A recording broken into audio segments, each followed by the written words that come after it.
Hello students, welcome to the channel Speak and Span Learning. Today we are going to cover class 3 moral science chapter number 2, a good citizen. A good citizen means एक अच्छा नागरिक। हर लोग जो भी जिस देश में रहते हैं, जहाँ उनका जन्म हुआ हो, पले बड़े हो, वो वहाँ के सिटीज़न होते हैं। जैसे कि हम सब भारत के सिटीज़न या नागरिक हैं। Value from the chapter is humility.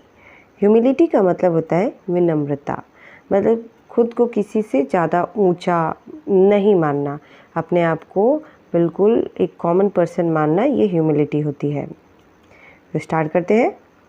A good citizen is one who loves and respect others. एक अच्छा नागरिक वही होता है जो दूसरों से प्यार करता और उनका आदर करता है।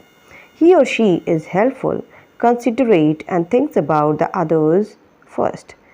वो एक ऐसा व्यक्ति, चाहे वो ही या शी हो, वो लड़का हो या लड़की, कोई भी ऐसा व्यक्ति जो दूसरों की मदद करने को तैयार होता है, दूसरों के बारे में सोचे और खुद से पहले दूसरों के बारे में सोचे, उन्हें हम अच्छा सिटीज़न कहते हैं।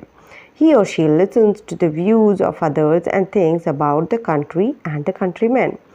ऐसे लोग दूसरों की बातों को सुनते हैं, उन पर विचार करते हैं और अपने देश और अपने देशवासियों के लिए ही की सारी बातें मानते हैं। A good citizen is one who helps those people who are not in position to help themself. एक अच्छा नागरिक हर उस व्यक्ति की मदद करने को तैयार होता है जो अपनी मदद खुद नहीं कर पाते। ही और she cares for the environment and does not harm it in any way. ऐसे लोग अपने एनवायरनमेंट या पर्यावरण, जो हमारे आसपास के पेड़ पौधे जीव जंतु है ना, सारी प्रकृति, इन सब को हम एनवायरनमेंट कहते हैं। तो ऐसे लोग अपने एनवायरनमेंट की देखभाल करते हैं और वो कभी भी अपने एनवायरनमेंट को नुकसान नहीं पहुंचाने की कोशिश करते। ही और she works hard and is well mannered. ऐसे लोग बहुत ही मेहनती होते हैं और साथ ही साथ वेल मैनर्ड भी होते हैं। वेल मैनर्ड मतलब उनका आचरण बहुत अच्छा होता है।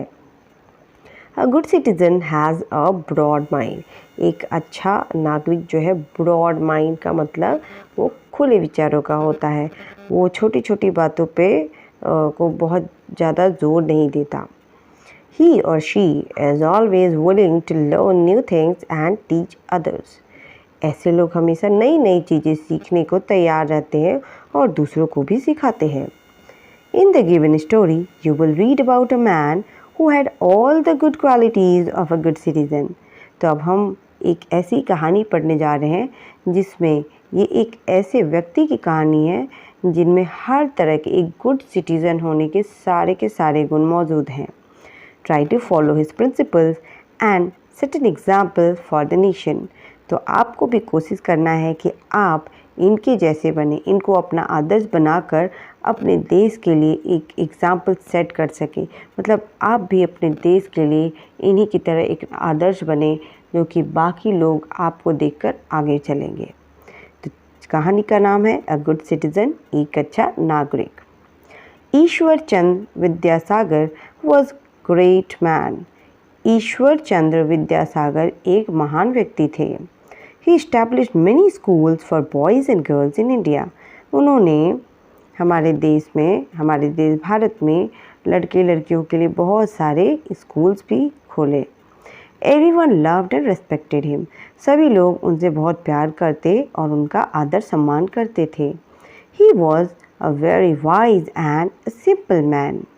वो काफ़ी बुद्धिमान और सीधे साधे व्यक्ति थे। There is no shame in doing your own work, he used to say. उनका कहना था कि अपने काम को करने में किसी तरह की शर्म नहीं होनी चाहिए। Once he was going to a neighboring village to deliver a lecture. एक बार की बात है कि वो अपने पास के गांव में लेक्चर या भाषण देने के लिए जाने वाले थे। People used to gather in large numbers to listen to his speeches. लोग उनके भाषण को सुनने के लिए बहुत सारे लोग, लार्ज नंबर मतलब पूरी भीड़ उमड़कर आ जाती थी उनके स्पीच को सुनने के लिए। A young officer wanted to listen to Vidyasagar's lecture.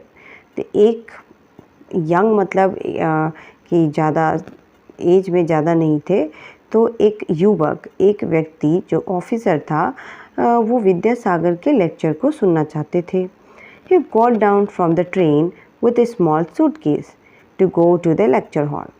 वे एक ट्रेन से उतरे, वो यंग ऑफिसर जो है ट्रेन से उतर गए और उनके हाथ में, उनके पास एक छोटा सा सूटकेस था जिसे लेकर वो लेक्चर हॉल की तरफ जाने वाले थे। He had never seen Vidyasagar before. उन्होंने आज से पहले विद्यासागर को कभी नहीं देखा था।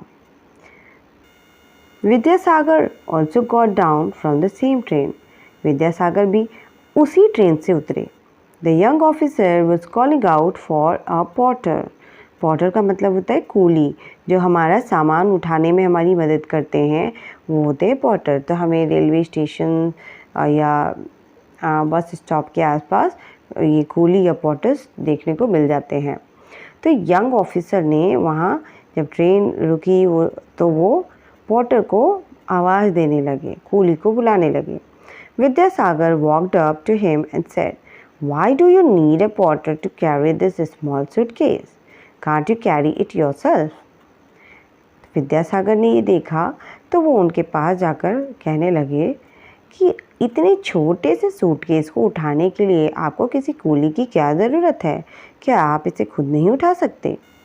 The young officer replied, "I am an educated person. It is beyond my dignity to carry a suitcase."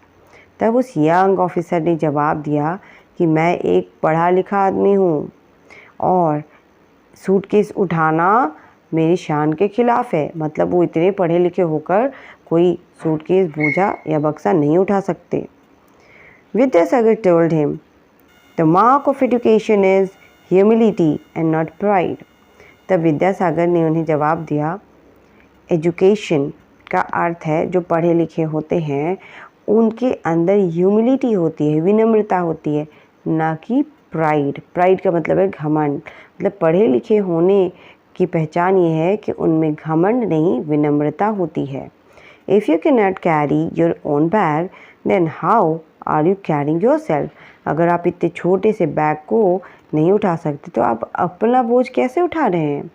However, if you cannot carry your own bag, perhaps I can do so. खैर, अगर आप अपना suitcase नहीं उठा सकते तो आपके लिए मैं आपका बैग उठा सकता हूँ। Ishwar Chandra carried the officers bag. और फिर ऐसा कहते हुए ईश्वर चंद्र ने उस ऑफिसर का बैग उठा लिया। He acted according to his motto, simple living and right thinking. उनकी जो सोच थी, ईश्वर चंद्र विद्यासागर की सोच थी, मोटो का अर्थ होता है एम्बिशन। उनका ये मानना था simple living and high thinking, मतलब हमें बिल्कुल सादा जीवन, सीधा सादा जीवन जीना चाहिए और अच्छी चीज़ें ही सोचनी विचारनी चाहिए। He left the bag where the officer wanted him to leave it. तो जो जिस तरह की उनकी सोच थी उस हिसाब से उन्होंने कार्य किया और इस यंग ऑफिसर का बैग अपने हाथों से उठाकर वो लेते चले और जहाँ वो चाहते थे वहाँ पर इन्होंने इस बैग को रख दिया। The young officer wanted to pay him for the labor, but he said, "Serving you is my reward." अब उस यंग ऑफिसर ने उस बैग को उठाने के लिए इन्हें कुछ पैसे देने की कोशिश की, लेकिन इन्होंने ना कर दिया और कहा कि आपकी मदद कर पाना ही मेरा रिवॉर्ड या मेरे लिए प्राइज़ के जैसा है, यही मेरा इनाम है कि मैं आपकी मदद कर पाया। The officer left and proceeded toward the venue where the lecture was to take place. अब वो ऑफिसर उस वेन्यू का मतलब होता है जगह, जिस जगह पे कोई भी कार्यक्रम होने वाला है, तो जहाँ लेक्चर होने वाला था उसकी तरफ वो चले गए और वहाँ जाकर there he saw people offering garlands to Ishwar Chandra Vidyasagar to welcome him. वहाँ इन्होंने देखा कि काफ़ी लोग जो हैं वो गार्लैंड का मतलब होता है माला पहनाकर ईश्वर चंद्र विद्यासागर को वेलकम कर रहे थे, उनका स्वागत कर रहे थे। The officer realized that the man who had carried his bag at the station was none other than Ishwar Chandra Vidyasagar. और तब जाकर इस ऑफिसर को ऐसा समझ आया कि जो व्यक्ति उनका बैग उठाकर स्टेशन में उनके साथ चल रहा था वो और कोई नहीं, ईश्वरचंद्र विद्यासागर ही थे। He felt ashamed of himself because he made such a great man carry his suitcase. और ये देखते ही उनको अपने आप में बहुत ही शर्मिंदगी महसूस हुई कि उन्होंने इतने महान व्यक्ति से अपना सूटकेस उठवाया। So was Ishwarchandra Vidyasagar. तो ऐसे थे Ishwar Chandra Vidyasagar. He showed us the way to depend on ourselves and not on others. उन्होंने हमें सिखाया कि किस तरह हम दूसरों पर नहीं, सिर्फ और सिर्फ अपने आप पर ही निर्भर हों। He taught us how to lead a selfless life. उन्होंने हमें सिखाया कि हम किस तरह से सेल्फलेस मतलब बिना स्वार्थ के अपने जीवन को जी सकते हैं। All of us should try to become like Ishwar Chandra Vidyasagar and be good citizens of our country. हम सबको ऐसी कोशिश करनी चाहिए कि हम भी ईश्वरचंद्र विद्यासागर की तरह बने, एक अच्छा नागरिक बने अपने देश के लिए। However, you may not always be rewarded for all your good deeds, but if doing something good makes you happy, that is more than a reward. खैर, हम जब भी कुछ अच्छा करें ऐसा ज़रूरी नहीं है कि हमें उस अपने कर्म की डीड का मतलब होता है काम करना। तो हम जो भी करें हमारे एक्शन के लिए ऐसा ज़रूरी नहीं कि हमें उसका रिज़ल्ट एक इनाम के रूप में मिले, लेकिन अगर किसी काम को करने में हमें खुशी मिलती है वही खुशी हमारी सच्चा इनाम या हमारे लिए सबसे अच्छा रिवॉर्ड होता है। Moral of the story, a good citizen goes on doing good deeds without thinking of any reward. एक अच्छा नागरिक हमेशा अच्छे काम करता ही जाता है और इसके बदले में वो किसी भी प्राइज़, रिवॉर्ड या इनाम के बारे में नहीं सोचता। तो यहाँ पे ये स्टोरी ख़त्म होती है। I hope you all have understood this. और बच्चों, अगर आपको किसी तरह का भी डाउट है, आपको कहीं पे भी ये चैप्टर नहीं समझ आया, तो you can write in the comment box. Thank you.